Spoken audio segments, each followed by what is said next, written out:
الله الله الله الله الله الله.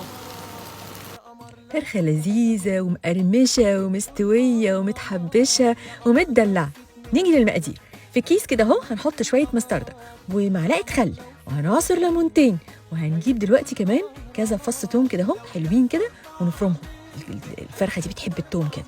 وعندنا شوية زعتر، وعندنا كمان شوية روزماري، وعندي كده عود ريحان هحطه. التتبيلة الإيطالي دي روعة، ملح وفلفل بقى، وما تنسوش وتحطوا إيه، وتحطوا زيت زيتون ربع كوباية كده. حطوا بقى الفرخة اللي غسلتوها ومساج بقى يا بيبي، مساج مساج مساج، وسيبوها بقى تتدلع في التتبيلة دي براحتها.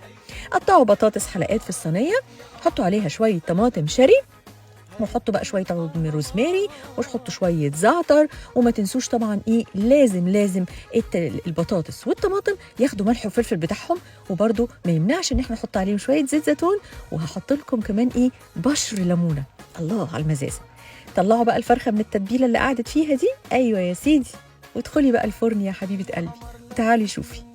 الريحة لوحدها هتجيب الجيران كلهم، والبطاطس المقرمشة ومنظر الصينية ومنظر الفرخة والجلد بتاعها المتقرمش من فوق، حاجة كده وهم في منتهى الجمال.